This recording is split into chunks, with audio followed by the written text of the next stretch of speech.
Hello दोस्तों, तो कैसे हैं आप सब लोग। उम्मीद है बिल्कुल अच्छे होंगे, स्वस्थ होंगे और पढ़ने के लिए बिल्कुल तैयार होंगे। तो जैसा कि आप सब लोगों को पता है कि हमने 10th क्लास की एक साइंस की सीरीज़ चालू की हुई है, जिसमें हमने काफ़ी सारे टॉपिक आपको कवर करा चुके हैं। इससे पहले जो है हम 3 चैप्टर वो 4 चैप्टर जो हैं वो कंप्लीट करा चुके हैं और हमारा ये चैप्टर नंबर 5 चल रहा है, जिसका नाम है तत्वों का आवर्त वर्गीकरण, पीरियोडिक क्लासिफिकेशन ऑफ एलिमेंट्स। ठीक है, और हमारी यूट्यूब चैनल का नाम है स्टडी रूम 2.0 और ये पार्ट 4 है। इससे पहले 3 वीडियो जो है हम इस चैप्टर की भी अपलोड कर चुके हैं। जिस बच्चे ने यह चैप्टर और ये वीडियोस नहीं देखी हैं वो जाकर के हमारी प्लेलिस्ट में देख सकता है। साथ ही हम इनका लिंक आपको डिस्क्रिप्शन में दे देंगे। ठीक है, तो जैसे कि आप सब लोग को पता है कि इसके बाद लेते हैं, हम चलते हैं नेक्स्ट स्लाइड पर और लेते हैं एक मोटिवेशन शायरी। ठीक है, तो जोश हाई रखना है अपना, पढ़ने के लिए बिल्कुल तैयार होना चाहिए। बहुत ही इंपॉर्टेंट टॉपिक आज आपको कराया जाएगा। ठीक है, चलिए।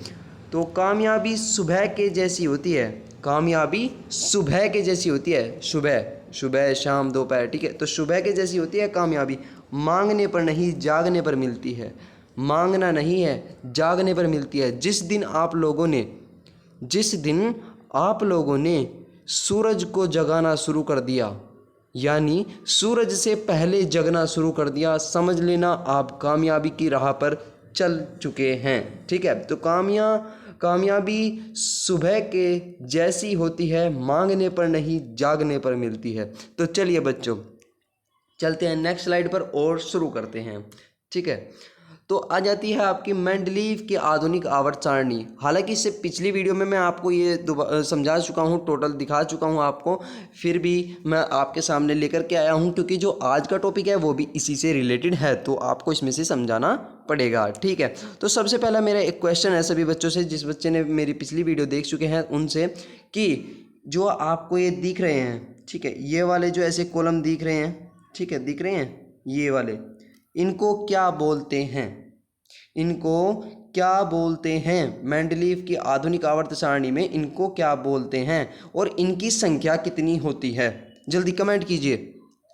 ठीक है, उम्मीद है आप वीडियो को रोक करके सोचेंगे और कमेंट करके मेरे को कमेंट बॉक्स में बताएंगे कि इनको क्या बोलते हैं। ठीक है, चलिए मैं भी बता देता हूँ। इनको बोलते हैं श्रेणियाँ। ठीक है, तथा इनकी संख्या कितनी होती है, 12। ठीक है, याद रखेंगे। ठीक है, उसके साथ ही मैं दूसरा क्वेश्चन आपके सामने यहीं पर ले लेता हूँ, इसको भी आपने कमेंट बॉक्स में मेरे को बताना है। ठीक है, ये जो आपको ऐसे दिख रहे हैं, ठीक है, ये इनको क्या बोलते हैं, जल्दी से कमेंट बॉक्स में बताइए। ठीक है, चलिए इनका आंसर भी मेरे को बताइएगा कि इनको क्या बोलते हैं, साथ ही इनकी संख्या कितनी होती है। इनकी संख्या होती है 8 और इनको बोला जाता है वर्ग या समूह। ठीक है, चलिए बहुत ही अच्छे, आप बिल्कुल इनको समझ गए होंगे। ठीक है, तो चलिए, इसमें आपको पता ही है कि इसमें कितने हैं, 8 वर्ग हैं। ठीक है, कितने हैं, 8 वर्ग हैं और साथ ही हमारी कितनी होती है, 12 श्रेणियां होती है। और जो हमारी मेंडलीव की मूल आवर्त सारणी जो थी, उसमें क्या हुआ था कि इनका आधार, जो आपका सारणी का आधार बनाया गया था वो क्या था, जल्दी बताइए कमेंट बॉक्स में। मैंने ये सब कुछ पढ़ा चुका हूँ मैं।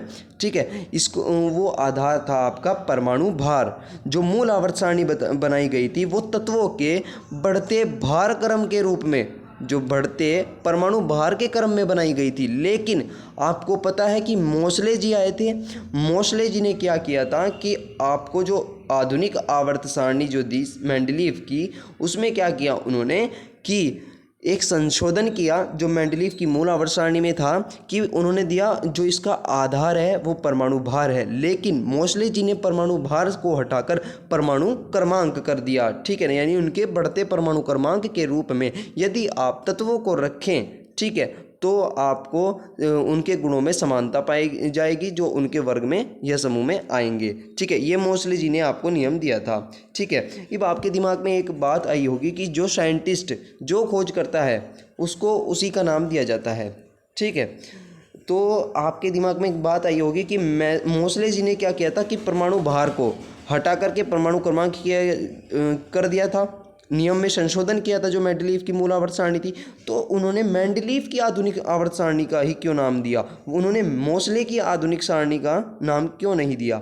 ठीक है, इसका एक कारण था बच्चों, क्योंकि मेंडलीव जी जो थे, ठीक है, जो मेंडलीव जी जो थे उन्होंने क्या किया था, इतना बड़ा मतलब उन्होंने एक प्रोसेस तैयार कर दिया था कि उन्होंने परमाणु भार के बढ़ते क्रम में रखा गया, तो उनकी जो अहम भूमिका थी उन्होंने वो इस सारणी में बनाने में दिखाई थी, ठीक है, निभाई थी। और समझ गए आप बच्चों। तो उन्होंने क्या किया था मोसले जी ने, उन्होंने अपना नाम न रख करके उन्हीं के नियम में संशोधन करके उन्हीं का नाम दिया था, और ये बहुत ही गौरव की बात है, ठीक है नहीं। तो उन्होंने मेंडलीव की आधुनिक आवर्त सारणी इसको कहा था। ठीक है, चलिए चलते हैं नेक्स्ट स्लाइड पर और शुरू करते हैं आज का सेशन। तो अब आ जाता है आपका मेंडलीव की आधुनिक आवर्त सारणी की विशेषताएं। इससे पहले जो वीडियो थी उसमें मेंडलीव की आधुनिक आवर्त सारणी में पढ़ा चुका हूँ, ठीक है, उसके लक्षण भी मैं पढ़ा चुका हूँ, ठीक है। अब आती हैं उसकी विशेषताएं, ठीक है, विशेषताएं क्या हैं, ठीक है। चलिए, आवर्त सारणी में 7 क्षैतिज खाने हैं, जी बिल्कुल, ये देखिए यहाँ पर देखिए आप, मैं आपको हर एक चीज़ दिखाऊंगा। कितने खाने हैं, 7 क्षैतिज खाने हैं, चलिए बहुत अच्छी बात है। उसके बाद आपका प्रथम आवर्त में 7 आवर्त तक कुल 7 आवर्त हैं, ठीक है। जो प्रथम आपका आवर्त है उसमें कितने आवर्त है, कुल 7 आवर्त है, ठीक है। प्रथम 3 आवर्तों में तत्वों की संख्या कम होने के कारण लघु आवर्त कहते हैं। आइए वापस दिखाऊंगा आपको। आपको ये देखना है, यहाँ पे देखिए आप कितने आवर्त हैं, और यार हम लेते हैं पेंसिल, और ये देखिए कितने आवर्त हैं, ये 3। इनमें तत्वों की संख्या कम है, ठीक है, तो इनको नाम दिया गया लघु आवर्त। क्या दिया गया नाम, लघु आवर्त, यही आपको वहाँ पे बताया गया है, ठीक है। चलिए, उसके बाद आता है आवर्त में 7वें आवर्त तक आवर्तों की तत्वा जो आवर्त थे उनमें 7वें आवर्त तक तत्वों की संख्या अधिक होने के कारण उन्हें दीर्घ आवर्त कहते हैं। जो आपके ये जो आपको दिख रहे हैं, बाकी के जितने भी आवर्त आपको दिख रहे हैं उनको नाम दिया गया था इनको दीर्घ आवर्त, ठीक है। साथ ही आपको अगर बता दिया जाए कि जो आपका 4th है और 5th है इसे बोलते जाता है दीर्घ आवर्त, और जो आपका 6 और 7 है इसे बोला जाता है अति दीर्घ आवर्त, क्योंकि इनमें तत्वों की संख्या बहुत ज़्यादा अधिक है, ठीक है। तो जिसमें कम है उसमें लघु, जिसमें मीडियम साइज है उसमें बोला जाएगा आपका दीर्घ, और जो आपका सबसे ज़्यादा है उसे बोला जाएगा अति दीर्घ, ठीक है। समझ गए आप मेरी बात को, चलिए बहुत ही अच्छी बात है, आप समझदार हो गए बच्चों, ठीक है। चलिए, तत्वों को उनके बढ़ते परमाणु क्रमांक के आधार पर आवर्तों में इस प्रकार व्यवस्थित किया गया, ठीक है। अब क्या किया, उनको परमाणु भार नहीं, परमाणु क्रमांक के बढ़ते क्रम में तत्वों को इस प्रकार व्यवस्थित कर दिया कि समान गुणधर्म वाले तत्व एक ही सीध में नीचे स्थित हो जाएं। उन्होंने ऐसा क्रम तैयार किया, परमाणु क्रमांक के बढ़ते क्रम में लगाया गया इनको, और ऐसा नियम बन गया जिससे कि एक दूसरे के जो नीचे हैं उनके ही क्या आ गए, समान गुण वाले तत्व एक ही वर्ग में आ गए, ठीक है। चलिए बहुत ही अच्छे, बहुत ही अच्छे, ठीक है। चलिए नेक्स्ट स्लाइड पर चलते हैं। अब आ जाता है लघु आवर्त, ठीक है। अब हम पढ़ेंगे लघु आवर्त, ठीक है। अभी तो बात की थी हमने लघु आवर्त किसे कहते हैं, चलिए अब लघु आवर्त को ही उठा लेते हैं, लघु आवर्त को देखेंगे, ठीक है। चलिए, पहले लघु आवर्त में हाइड्रोजन तथा हीलियम केवल 2 ही तत्व हैं। वापिस आइए दिखाता हूँ, आप बुरा ना मानिएगा बस। पहले में कितने तत्व हैं, हीलियम और मतलब हाइड्रोजन और हीलियम। अब आपके दिमाग में एक क्वेश्चन आया होगा, ठीक है नहीं, कि भैया आपने ये तो बता दियो कि यहाँ पे हाइड्रोजन हो गया आपका, मान लिया आपकी बात को हाइड्रोजन हो गया, यहाँ पे आपने बता दिया कि हीलियम हो गया, हम तो आपकी बात से संतुष्ट हो गए, ठीक है। लेकिन आपके दिमाग में प्रश्न आया कि ये हाइड्रोजन दोबारा कैसे आ गए हो, रे भैया कहाँ जा रहे हो, ये कैसे हो गए हो, ठीक है नहीं। तो ये अपवाद था, ये भी आपको बताया जाएगा कि क्या हुआ, ठीक है नहीं। सबसे पहले आपको ध्यान रखना है, इसको अभी आप ध्यान नहीं देंगे, आप देखना हाइड्रोजन एक यहाँ पर है और एक हीलियम है, केवल 2 ही तत्व हैं, ठीक है। तो इसे कहा जाता था, ठीक है, पहले आवर्त में, ठीक है।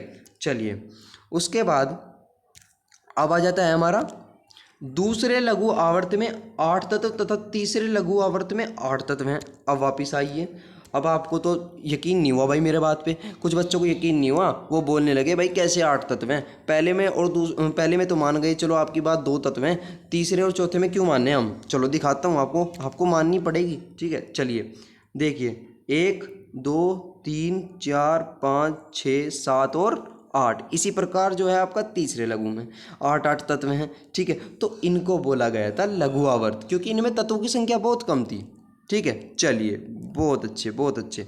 ठीक है, अब चलिए वापस स्लाइड पर। अब आ जाता है दूसरी चीज़ आपके सामने। ठीक है, दूसरी चीज़ ये थोड़ा इंटरेस्टिंग है बच्चों, इसको ध्यान से पढ़ेंगे। ठीक है, अब आ जाता है विकर्ण संबंध। विकर्ण संबंध, अरे भैया आपने लघु आवर्त बताया, बात समझ गए। दीर्घ आवर्त बताया, बात समझ गए। अति दीर्घ आवर्त बताया, बात समझ गए। लेकिन ये विकर्ण संबंध तो बताया ही को ना, तो ये कौन चीज़ आ गई, ये तो इसके बारे में तो हमको ज्ञात ही ना है। ठीक है नहीं, तो चलिए आपको टेंशन काहे लेते हो, हम हैं ना, हम बताएंगे। ठीक है, तो दूसरे और तीसरे आवर्त, केवल दूसरे और तीसरे। अब ये ना पूछने लगना ना मेरे से कमेंट बॉक्स में कि केवल दूसरे और तीसरे में ही क्यों, तीसरे और चौथे, चौथे और पांचवें में क्यों ना ही। ठीक है नहीं, ये केवल दूसरे और तीसरे आवर्त के लिए था।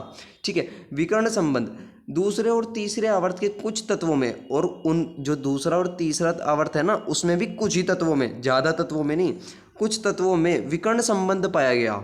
ठीक है नहीं, ये विकर्ण संबंध था क्या, देखो, अर्थात विकर्ण संबंधी तत्व गुणों में समान होते हैं। ठीक है, अब देखिए, अब आपके दिमाग में आ रहा है भाई, नीचे समूह लिखा हुआ है, द्वितीय समूह लिखा है, तृतीय समूह है। ठीक है नहीं, समूह यानी वर्ग, समझ रहे मेरी बात को, समूह यानी वर्ग, और आवर्त की संख्या यहाँ पर दी गई है। द्वितीय समूह यानी दूसरा आवर्त, और तृतीय समूह यानी तीसरा आवर्त, समझ रहे मेरी बात को। ठीक है, ये आ गया आपका पहला वर्ग, ये आ गया दूसरा वर्ग, ये आ गया तीसरा वर्ग, ये आ गया आपका चौथा वर्ग। ठीक है, दिखा देता हूँ यार, तुम मानते नहीं हो बात को। ठीक है, चलो प्रूफ करना पड़ेगा। फर्स्ट आवर्त, सेकंड आवर्त, तीसरा मतलब सॉरी वर्ग है ये, पहला दूसरा तीसरा और चौथा, इतने आवर्त लिए हमने।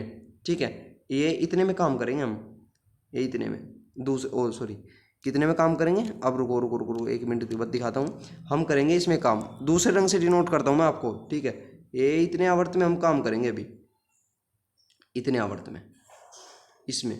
ठीक है, इसमें काम करेंगे, इसमें ध्यान देना है आपको। ठीक है, चलिए अब इसी की बात हो रही है, चलिए वापस चलता हूँ उसी स्लाइड पर। अब देखिए, आप देख रहे हैं यहाँ पर आ गया Li लिथियम, फिर मैग्नीशियम, बेरियम, एल्यूमिनियम, ये हो गया बेरियम, हो गया आपका बोरान, हो गया ये सिलिकॉन हो गया। ठीक है, अब आपके दिमाग में आया भैया ये निशान कैसा लगा दिया आपने, ये ऐसा निशान कैसे लगा दिया। ठीक है नहीं, ये हमारी कुछ समझ में ना आया। तो विकर्ण संबंध किसे बोलते हैं, विकर्ण किसे बोलते हैं, विकर्ण किसे बोलते हैं। ठीक है नहीं, विकर्ण इसी तो बोलते हैं, किसे बोला जाता है। देखिए जैसे आपके सामने अगर मैं लूँ, ठीक है, एक विकर्ण ही ले लेते हैं। जैसे देखिए यहाँ पे हमने एक बॉक्स ले लिया, ठीक है, ले लिया। अब इसमें क्या होता है, इसमें हमने ले लिया है, अब हम क्या करेंगे, देखिए अब इसमें जो ये लगाया जाता है आपका, ये क्या होता है, विकर्ण होता है। तो यही तो है वो विकर्ण। ठीक है, इसलिए इसे विकर्ण संबंध बोला गया था। चलिए बहुत अच्छे। ठीक है, उसके बाद आपने देखा कि लिथियम जो है वो मैग्नीशियम से जुड़ा है। ठीक है, ये इससे जुड़ा हुआ है, ये इससे जुड़ा हुआ है।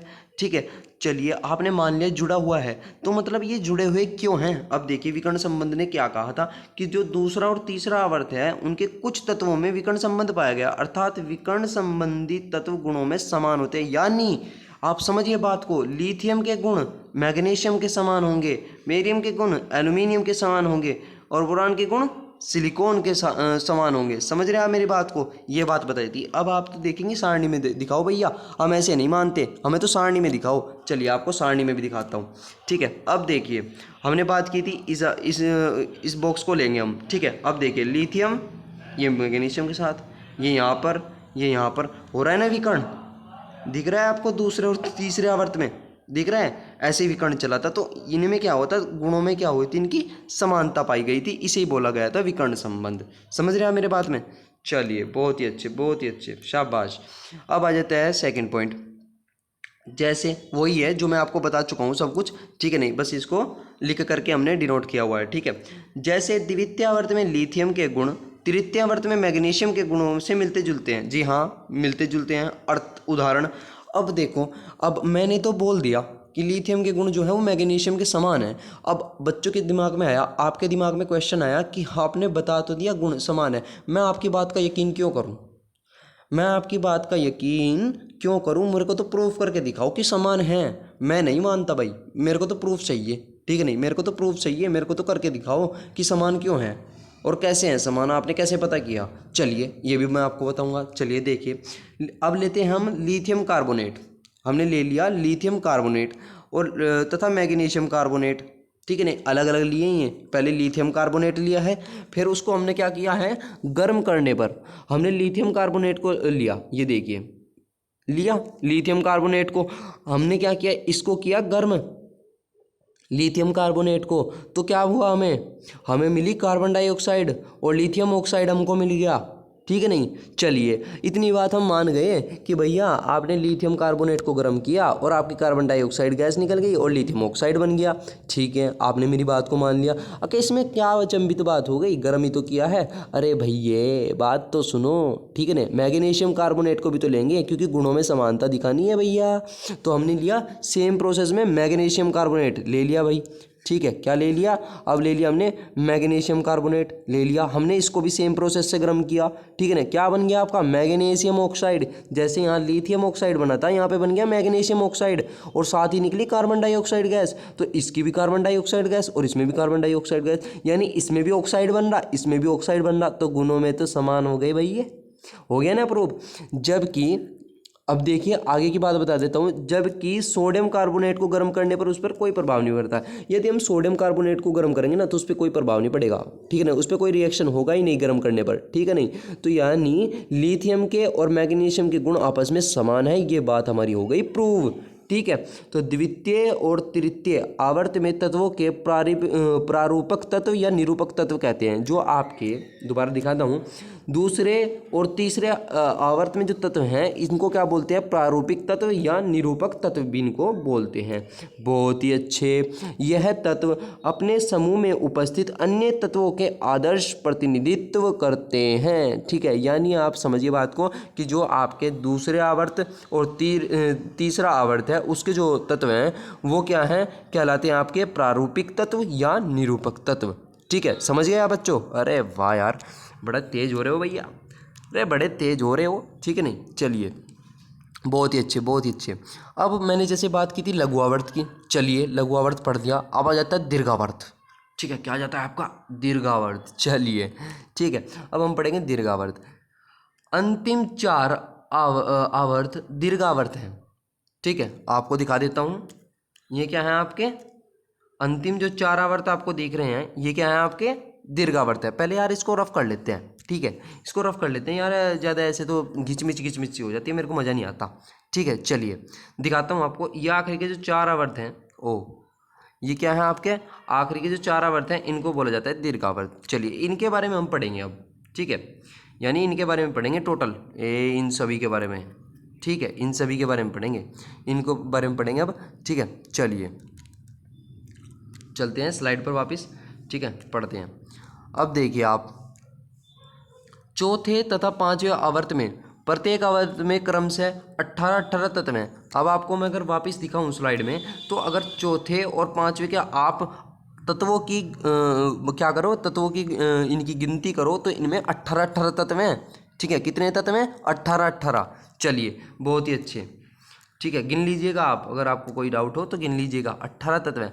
छठे आवर्त में 32 तत्व और 7वें आवर्त में 23 तत्व हैं। अरे ये भैया ये क्या हो गया, ठीक है नहीं, क्या हो गया ये, छठे आवर्त में बोल दिए भैया आपने 32 तत्व और 7वें में बोल रहे हो 23। अरे जब बढ़ते क्रम में चल रहे हैं तो 7वें में ज़्यादा क्यों ना है, 7वें में तो 32 होने चाहिए या 32 से ज़्यादा होने चाहिए, ठीक है नहीं, आपने 7वें में तो 23 ही रखे हैं, आपके मन में क्वेश्चन आया, ठीक है। अरे भैया मेरी बात सुनो, आंसर दे रहा हूँ ना, ठीक है। छठे आवर्त में कितने हैं, 32, यानी छठा आवर्त हो गया आपका पूरा, ठीक है। लेकिन 7वें आवर्त में 23 है। अरे भैया जब हमें पाया गया कितने हैं, 23 ही तत्व हमें अभी तक पाए गए हैं 7वें आवर्त में, तो 23 ही तो रखेंगे, बना करके थोड़े रखेंगे। जैसे जैसे आगे खोज होती रहेगी, आगे हमको तत्व मिलते रहेंगे, तो हम इसी श्रेणी में उसको बढ़ते परमाणु क्रमांक के रूप में बढ़ते आगे चलाते रहेंगे, ठीक है नहीं। तो अभी तक फिलहाल कितने तत्व हैं 7वें आवर्त में, 23 तत्व हैं, जो अपूर्ण आवर्त है, ठीक है। छठे व 7वें आवर्त को अति दीर्घ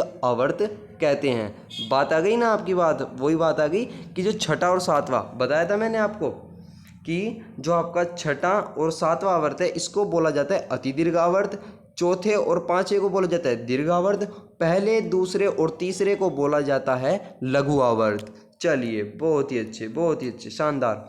ठीक है, चौथे, पांचवे तथा छठे दीर्घ आवर्तों में प्रत्येक की तत्वों की दो श्रेणियां हैं। कितनी श्रेणियां हैं? दो श्रेणियां हैं। पहले सम तथा दूसरी विषम श्रेणी है। ठीक है, पहली क्या है? सम तथा दूसरी श्रेणी क्या है? विषम। सम श्रेणी में 8 तत्व तथा विषम श्रेणी में 7 तत्व हैं। अब देखिए भैया, आपको समझ नहीं आया सम विषम क्या है? अरे हम हैं ना, हम समझाएंगे। ठीक है ना, हम काहे बैठे हैं यहाँ पे, हम बताएंगे आपको। चलिए मैं बताता हूँ आपको। हमने बोला आपको चौथे, पाँचवें, छठे, इनमें कितने हैं? इन 3 की बात हो रही है भैया। इनमें कितने हैं? 2 श्रेणियां हैं। अब आपको तो एक ही दिख रही है भैया, एक ही दिख रही है। अरे काउंट तो करो ध्यान से। ये देखो, ये बीच में देखो। ठीक है, बीच में देख रहे हो, ये ऐसे दिखा आपको? जैसे मैंने इनको बांट दिया, दिख रही हैं? इसमें 2 श्रेणियां हैं। कैसी है? 2 श्रेणियां हैं। अब आपको दोबारा देखें, इन 2 श्रेणियां हैं। अब इनकी चाहे गिनती कर लीजिए आप। इसमें क्या 1 2 3 4 5 6 7 8 9 और 10 और 11 और 12 कितनी श्रेणियां हो गई? 12 श्रेणियां हो गई। और वर्ग कितने हैं आपके? यहाँ से जहाँ तक के देख लो 8 हैं आपके। ठीक है, समझ गए? 0 जो वर्ग है, जो आपका 9 वर्ग है, इसके बारे में भी हम बात करेंगे आपके सामने। ठीक है, इसके बारे में बात करेंगे। जो 9 वर्ग है आपका, ये होता है उत्कृष्ट गैसों का, एक्रिय गैसों का होता है आपका। चलिए बहुत ही अच्छे। चलिए अब आपने एक और बात पढ़ी है क्या, कि पहले सम तथा दूसरी विषम श्रेणी है। सम श्रेणी में कितने तत्व हैं? 8 और विषम श्रेणी में कितने तत्व हैं? 7। अब आपको यही दिखाता हूँ। ठीक है, यही दिखाता हूँ, गिनिएगा आप, तत्वों को गिनिएगा। ठीक है, 1 2 3 4 5 6 7 8 9 10। ठीक है, कितने हो गए? 10 हो गए भैया। दूसरे में कितने हो गए? 1 2 3 4 5 6 7 और 8 हो गई भैया। काहे हो गए ना भैया, ये हो गए आपके, नीचे हो गए 7। अब आपको एक ध्यान देना है। ठीक है, ये जो आपके जो 3 तत्व है ना, इन 3 तत्वों की जो मैं बात कर रहा हूँ, ये संक्रमण तत्व होते हैं। ठीक है, ये क्या होते हैं? संक्रमण तत्व होते हैं। इनका अलग हिसाब होता है, इनको मैं अलग बताऊंगा आपको। ध्यान देंगे आप।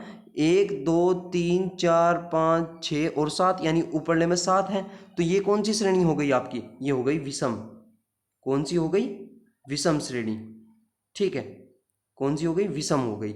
और जो आपको नीचे इसमें कितने दिख रहे हैं? जो ये वाली है आपकी, इसमें हो गए आपके 8, तो ये हो गई आपकी सम।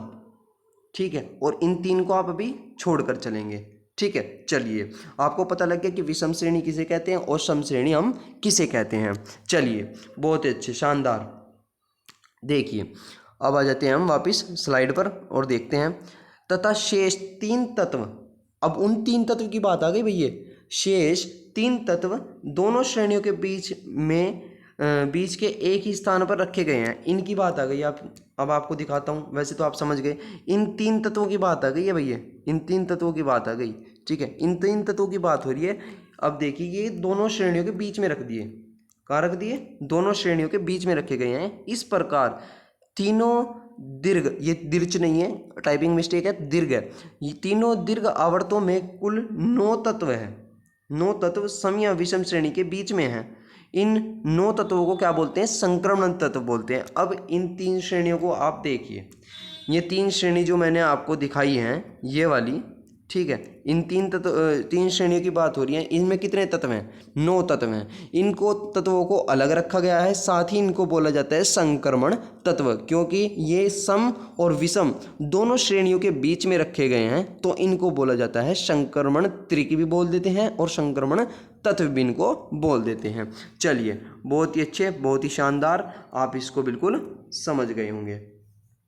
चलिए चलते हैं नेक्स्ट स्लाइड पर और देखते हैं। ठीक है, ये आप बिल्कुल समझ गए। चलिए अब आ जाता है आपका मेंडलीव की, और यार हम लेते हैं हाइलाइटर। ठीक है, मेंडलीव की आधुनिक आवर्त सारणी द्वारा मेंडलीव की मूल आवर्त सारणी के दोष का निराकरण। चलिए अब मेंडलीव की मूल आवर्त सारणी के थोड़े दोष हो जाएं, ठीक है, उसका निराकरण कैसे हुआ। ठीक है, चलिए देखते हैं। ठीक है, अब आपका आ जाता है, सबसे पहले जाता है अकेरिय गैसों के लिए स्थान।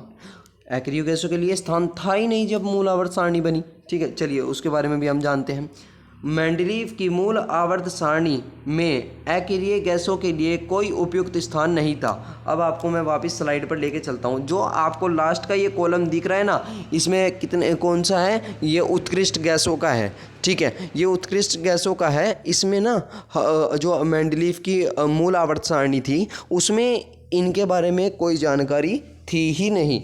ठीक है, क्या थी, इनके बारे में जानकारी थी ही नहीं। ठीक है, तो ये उसका क्या था, एक दोस्त था। ठीक है, चलिए, मेंडलीव के संशोधित आवर्त सारणी में परमाणु क्रमांक के बढ़ते क्रम में इन तत्वों के लिए उपयुक्त स्थान मिल जाता है। जब हमने इनको परमाणु भार में जब रखा तो अकेरिय गैसों के लिए कोई स्थान नहीं था श्रेणी में। ठीक है, और जैसे ही मोसले जी ने क्या किया, मेंडलीव के आधुनिक आवर्त सारणी का जो मूल आवर्त सारणी का नियम था उसमें संशोधन किया और परमाणु भार की जगह परमाणु क्रमांक किया, तो इसमें क्या हुआ, इनके लिए स्थान मिल गया। ठीक है, ये बड़ी अच्छी बात हुई। ठीक है, अब देखिए दूसरा आ जाता है आपका अधिक परमाणु भार वाले तत्व कम परमाणु भार वाले तत्वों से पहले रखे जाना। अब कहीं कहीं जो मूल आवर्त सारणी आपकी थी मेंडलीव की, उसमें क्या हुआ, परमाणु भार जिनका अधिक, क्योंकि उस टाइम क्या था कि परमाणु भार को क्या माना गया था, सारणी का आधार माना गया था। ठीक है, तो उन्होंने जब परमाणु भार के क्रम में रख रहे थे तो उनको क्या हुआ कि कुछ तत्व उन्होंने जिनका परमाणु भार ज़्यादा था वो पहले लिख दिए और परमाणु भार जिनका कम था वो बाद में लिख दिए। ठीक है, नहीं तो ये उनका कुछ दोष था। चलिए मैं दिखाता हूँ आपको। मेंडलीव की मूल आवर्त सारणी में टी तथा आई, ठीक है, देखिएगा आप मूल आवर्त सारणी में अगर आपको दिखाया जाए, ठीक है, इनका और कोबाल्ट तथा निकिल का परमाणु भार के बढ़ते क्रम में विपरीत क्रम में है, यानी निकिल पहले है और कोबाल्ट बाद में है। अब आपको दिखाता हूँ, अब आपको सारणी में दिखाते हैं। आप देखिए कोबाल्ट कहाँ है, कोबाल्ट ये रहा कोबाल्ट, और साथ ही निकिल कहाँ है, ये रहा निकिल। अब जो आपकी मूल आवर्त सारणी में था, ये जो निकिल है, जो आपका निकिल है, ये आपका पहले रखा गया था और कोबाल्ट आपका बाद में रखा गया था। ठीक है, समझ रहे हैं आप मेरी बात को? नहीं नहीं, मतलब क्या हुआ, जो आपका ये सारणी थी इसमें देखो आप, इसका परमाणु भार क्या है आपका, ये देखिए कितना अधिक है। समझ रहे हैं आप, 58.93 यानी 58.93, और इसका है आपका 58.71। समझ रहे हैं आप मेरी बात को? अब इसको देखिए, एक चीज़ मैं आपको दिखाना चाहता हूँ यहीं पे, देखिए ध्यान से देखिए आप। ठीक है, देखिए यहाँ पर कोबाल्ट का कितना है, 58.93, और यहाँ पे निकिल का कितना है, 58.71। और जब इनको रखा गया परमाणु भार के बढ़ते क्रम में, तो कोबाल्ट तो पहले रख दिया और निकिल बाद में रख दिया मूल आवर्त सारणी में, लेकिन ये बिल्कुल गलत था। जब इनको परमाणु क्रमांक के बढ़ते क्रम में रखा गया तब ये सही तरह व्यवस्थित हो पाए। ठीक है, नहीं ये क्या हुआ, कोबाल्ट पहले आया क्योंकि इसका परमाणु क्रमांक कितना है, 27 है, और आपका निकिल बाद में आया क्योंकि इसका परमाणु क्रमांक 28 है। समझ रहे हैं मेरी बात को? ये उसका एक दोष था। चलिए देखते हैं। ठीक है, परंतु परमाणु क्रमांक के आधार पर इनका स्थान उचित है। जी मैंने दिखाया आपको, परमाणु क्रमांक कोबाल्ट का 27 है और निकिल का 28 है, तो परमाणु क्रमांक के आधार पर बिल्कुल अच्छी तरीके से ये व्यवस्थित हो गए, क्योंकि 27 कोबाल्ट 28 निकिल, ऐसे ही 52 53 देखिए आप, आयोडीन हो गया, टी जो था आपका आयोडीन से पहले रखे जाना उचित है। ठीक है, मतलब क्या हुआ कि इन्होंने टी और जो आपका आई था, ठीक है ना, आयोडीन था, इसको क्या कर देना, इनकी अदला बदली कर दी, आई पहले रख दिया, टी बाद में रख दिया, जिससे क्या हुआ कि ये दोष हो गया, क्योंकि इनके परमाणु भार क्या थे, अधिक थे। ठीक है, आई का अधिक था और टी का कम था, लेकिन जैसे ही आपको इसे परमाणु क्रमांक के रूप में लिखा गया तो ये बिल्कुल ठीक हो गया। ठीक है, चलिए चलते हैं नेक्स्ट स्लाइड पर। अब आ जाता है समस्थानिक व समभारिकों का स्थान।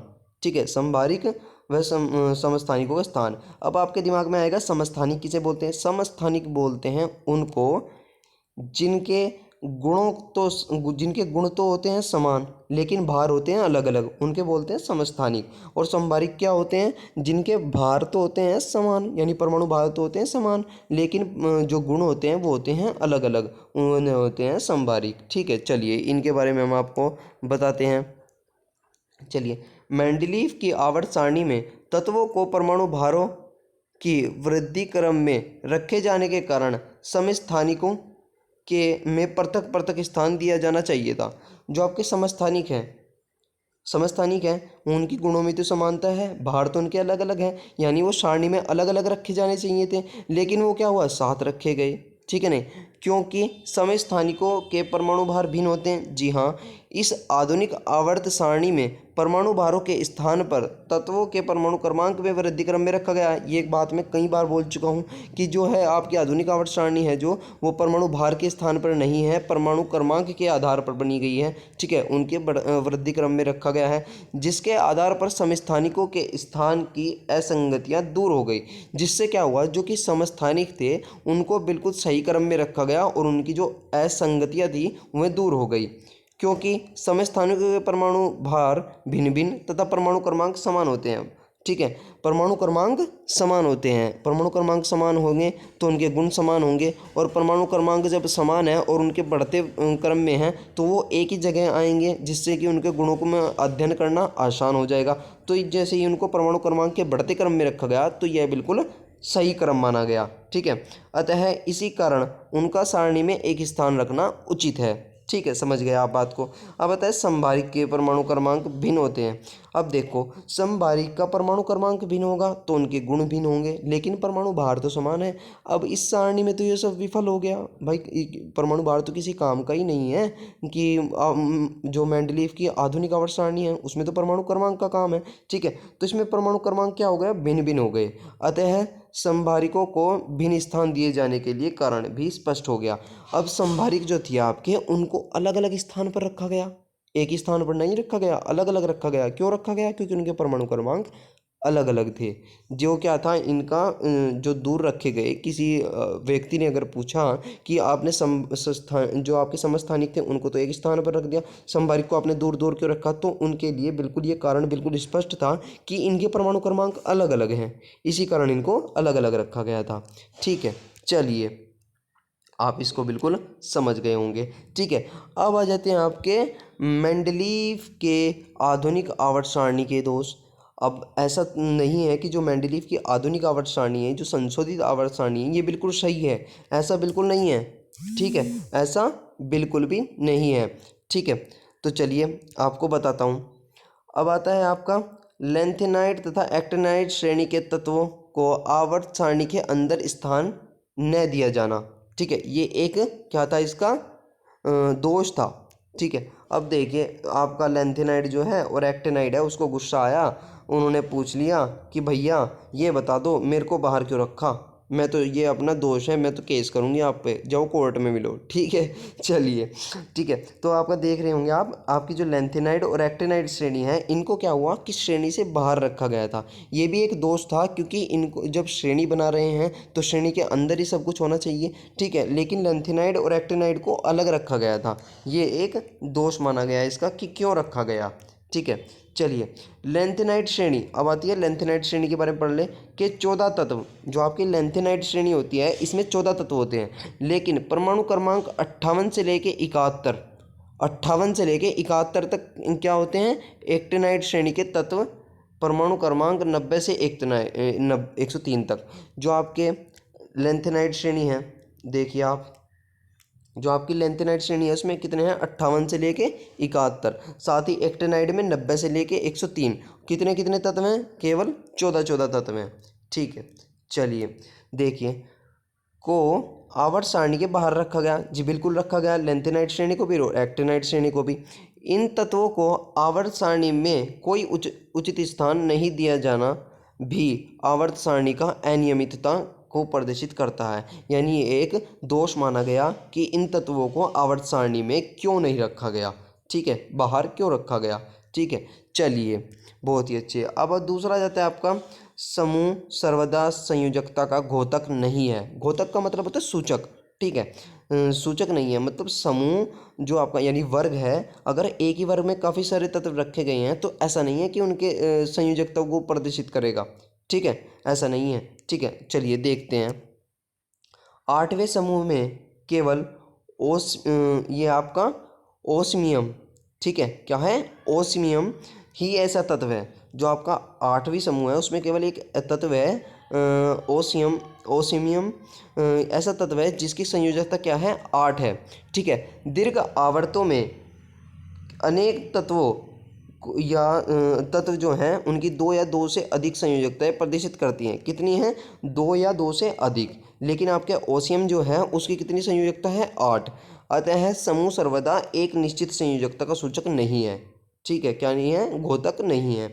यानी ऐसा नहीं है कि अगर एक समूह में तत्व रखे गए हैं तो उनके क्या होंगे, परमाणु क्रमांक सभी समान होंगे। मतलब परमाणु क्रमांक बोल रहा हूँ मैं, सॉरी गलती, माफ़ हो गया। संयोजकता उनकी समान होगी, ऐसा बिल्कुल नहीं है। ठीक है, नहीं, क्या हो सकते हैं, वो बिल्कुल उसका सूचक नहीं है। ठीक है, चलिए, बहुत ही अच्छे। अब आ जाता है आपकी हाइड्रोजन की स्थिति। ठीक है, मैंने आपको बताया था कि हाइड्रोजन कितने स्थान पर है, 2 स्थान पर। आपको दिखा भी देता हूँ। ठीक है, चलिए वापस चलिए, ये देखिए हाइड्रोजन एक यहाँ पर और एक यहाँ पर। ऐसा क्यों किया गया कि हाइड्रोजन को 2 स्थान पर रखा गया? हालांकि इसकी गिनती अगर देखी जाए तो कितनी बार हो रही है, एक ही बार हो रही है। और आप श्रेणी में इसको 2 बार लिख रहे हो। आपके दिमाग में एकदम क्वेश्चन आना चाहिए। ठीक है, चलिए आइए मैं इसको भी आपको बताता हूँ कि क्या हुआ था। चलिए देखिए, हाइड्रोजन क्लोरीन से संयोग करके हाइड्रोजन क्लोराइड गैस बनाती है। जी, हाइड्रोजन को हमने क्लोरीन गैस से संयोग कर दिया तो हाइड्रोजन क्लोराइड गैस बन गया भाई, बात मान ली आपकी, मान गए। यहाँ यह क्षार धातुओं की तरह व्यवहार करता है। लेकिन अगर जब हम क्लोरीन की क्रिया हाइड्रोजन से करते हैं तो हाइड्रोजन क्लोराइड तो बनता है, लेकिन ये कैसी व्यवहार कर रहा है, क्षार वाला। ठीक है, क्षार के धातुओं की तरह व्यवहार करता है, इसलिए इसे प्रथम समूह में रखा गया। इन्होंने क्या रख दिया, इसको प्रथम समूह में रख दिया, यानी प्रथम वर्ग यानी फर्स्ट वर्ग में इनको रख दिया। ठीक है, तो अब दूसरी बात आई, दूसरे वैज्ञानिक आए, उन्होंने क्या किया कि आइए इसका और देखते हैं। हाइड्रोजन कैल्शियम तथा सोडियम धातु से अभिक्रिया करने पर क्रम से, अब देखिए उन्होंने क्या किया, पहले तो हाइड्रोजन की क्लोरीन से अभिक्रिया की तो ये क्षारीय व्यवहार दे रहा था। लेकिन हाइड्रोजन की क्रिया किससे कर दी, कैल्शियम से, और अब सोडियम से धातु से कर दी। ये क्या करते हैं कि कैल्शियम हाइड्रोजन तथा सोडियम हाइड्रोजन बनाते हैं। जी, बन गया आपका कैल्शियम हाइड्रोजन बन गया और सोडियम हाइड्रोजन बन गया। यहाँ यह अम्लीय तत्वों क्लोरीन, ब्रोमीन आदि की भांति व्यवहार करते हैं। अब देखिए आप कि आपने जैसे ही क्या किया, जब हमने क्लोरीन के साथ अभिक्रिया की हाइड्रोजन की तो आपका क्षारीय व्यवहार कर रहा था। लेकिन जब हमने इसकी कैल्शियम के साथ और सोडियम के धातु के साथ की तो ये अम्ल का दे रहा था, अम्ल का भांति व्यवहार कर रहा था। इसलिए इस 7वें समूह में भी रखा गया। इसलिए ऐसे ही क्या कर दिया इन्होंने, आपको सारणी में मैं अगर दिखाऊं तो इसको 7वें वर्ग में और फर्स्ट वर्ग में इसलिए रख दिया कि ये अम्ल और क्षार दोनों का गुण दिखा रहा है अगर इन धातुओं से क्रिया करते हैं। इस प्रकार हाइड्रोजन की आवर्त सारणी में स्थिति न्याय संगत प्रतीत नहीं होती है। मतलब उसका सही स्थान हमें पता नहीं लगा है कि हाइड्रोजन को अभी तक कहाँ रखा जाए, लेकिन उसको 2 स्थानों पर रख दिया गया है, पहले आवर्त में और नहीं, पहले वर्ग में और 7वें वर्ग में। ठीक है, क्योंकि ये अम्ल और क्षार दोनों का गुण दिखाता है। चलिए, बहुत ही अच्छी, ये भी क्या था, इसका एक दोष है। ठीक है, अब आ जाता है धातुओं और अधातुओं की स्थिति। चलिए धातु और अधातु की बात कर लेते हैं। ठीक है, मेंडलीव की आधुनिक आवर्त सारणी में धातुओं तथा अधातुओं को अलग अलग स्थान पर दिए जाने पर कोई प्रयास नहीं किया गया कि जो आपकी जो ये थी आपकी आधुनिक आवर्त सारणी जो है मेंडलीव की, इसमें जो धातु होती हैं और अधातु होती है, धातुओं के गुण एक जैसे होते हैं और अधातुओं के गुण एक जैसे होते हैं, लेकिन इनको अलग अलग नहीं रखा गया। ठीक है, ये इसका एक क्या था, दोष था कि आधुनिक आवर्त सारणी में क्या हुआ, धातुओं को अलग और अधातुओं को अलग नहीं रखा गया। यह भी मेंडलीव की आधुनिक आवर्त सारणी का एक दोष है।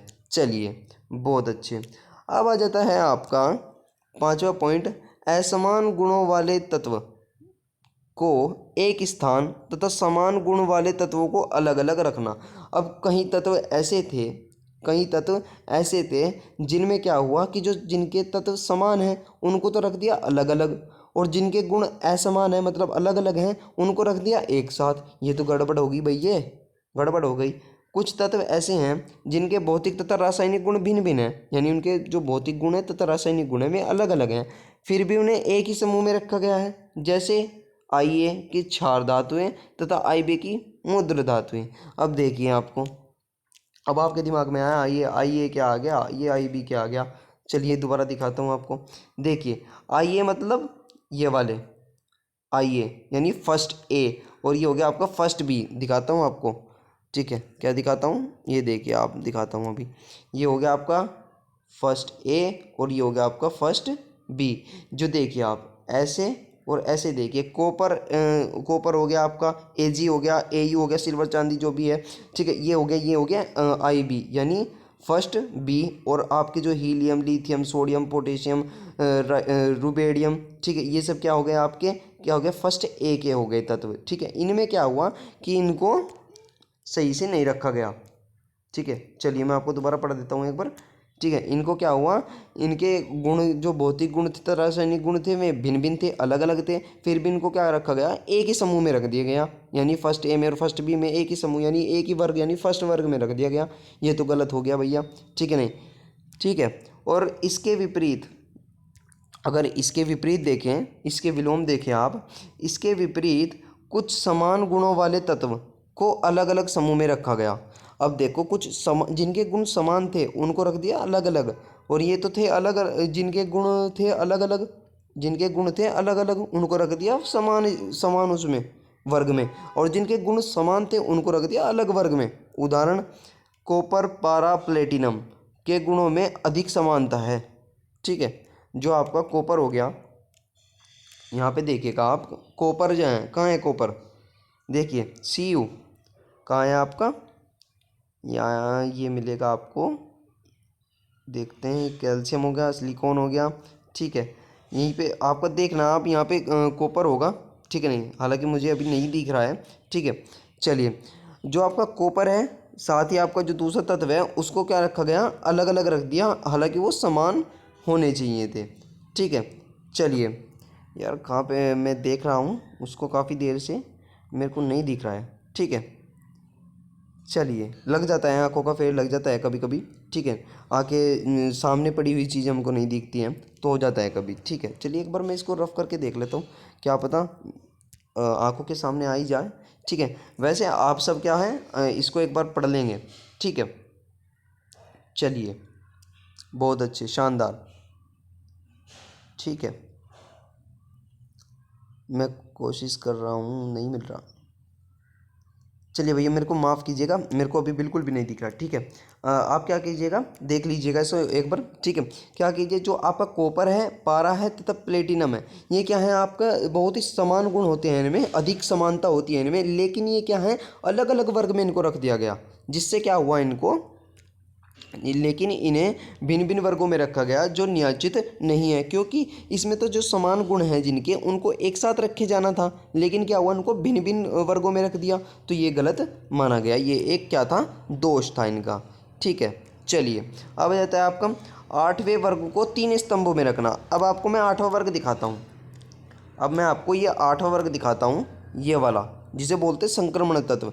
अब इसको आप चीज़ देखिए, एक इसको रखा गया 3 श्रेणियों में, नहीं 3 वर्गों में रखा गया, ये देखिए यहाँ पे देख रहे हैं आप, 1, 2 और 3, ऐसे क्यों रखा गया भाई, इसको 3 वर्गों में क्यों रख दिया इसको, ठीक है नहीं।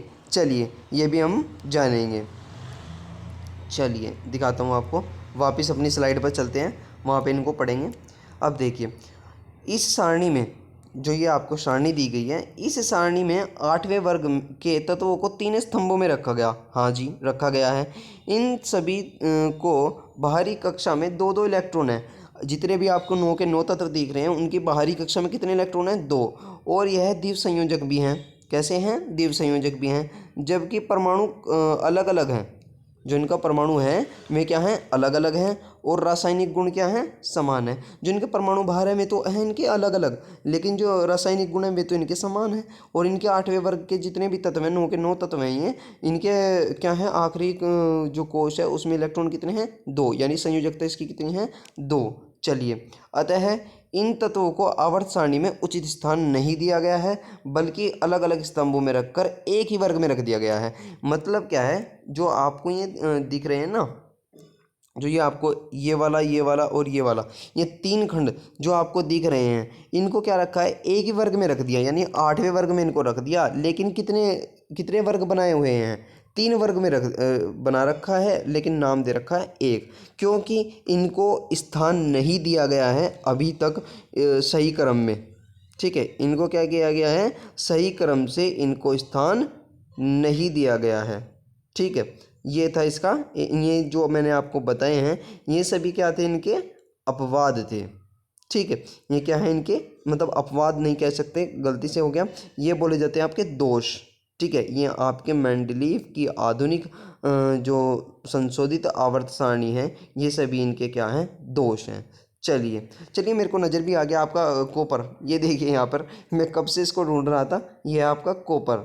ठीक है, कॉपर होगा, पारा हो गया और आपका प्लेटिनम हो गया था। ये क्या हुआ था, इनके गुणों में समानता होती है लेकिन इनको अलग अलग वर्गों में रखा गया था, ये भी एक इसका दोष था। चलिए बहुत अच्छा है, आपको ये दिख गया। चलिए तो आज हमने क्या किया है बच्चों, मेंडलीव की आधुनिक आवर्त सारणी की विशेषताएं पढ़ी हमने। ठीक है नहीं, काफ़ी सारे टॉपिक पढ़े, लघु आवर्त, दीर्घ आवर्त, अति दीर्घ आवर्त, ये सभी पढ़ दिए। और आपके इनके मेंडलीव की जो आधुनिक आवर्त सारणी है, इसके भी दोष हमने पढ़ दिए। ठीक है, तो चलिए बच्चों, अगर आपको वीडियो अच्छी लगी हो तो लाइक, कमेंट, शेयर और चैनल पर नए हो तो सब्सक्राइब करना बिल्कुल भी ना भूलें। ठीक है नहीं, और आप क्या कीजिए, जो इतना भी मैं पढ़ा चुका हूँ, जितने भी आपको मैं लिखवा चुका हूँ, ये बिल्कुल अच्छे नोट्स हैं, बिल्कुल आपको दिए जा रहे हैं, जो आप इसको लिख करके अपनी कॉपी में नोट करके पढ़ सकते हैं। या अगर आप ऐसा नहीं करना चाहते तो आप क्या करते हैं, स्क्रीनशॉट ले सकते हैं। ठीक है, जिससे कि आप आसानी से पढ़ सकें, वीडियो देखते रहे, साथ ही साथ पढ़ भी सकें। ठीक है नहीं, चलिए बहुत अच्छे। तो साथ ही साथ आप तैयारी करते चलिए, मेहनत करते चलिए, मेहनत का फल आपको ज़रूर मिलेगा। मंजिल पर अपना फोकस रखना है, साथ ही साथ अपने रास्ते पर फोकस ज़रूर रखना है। ठीक है, जिससे कि आप सही से मार्ग पे पहुंच पाओ। ठीक है, चलिए अंत में इतना ही कहना चाहूँगा कि आप पढ़ते रहिए, अपने स्वास्थ्य का ध्यान रखते जाइए। ठीक है, और अपने माता पिता का सम्मान कर बिल्कुल करिए। ठीक है नहीं, मिलते हैं आने वाली वीडियोज़ में, तब तक के लिए जय हिंद, जय भारत।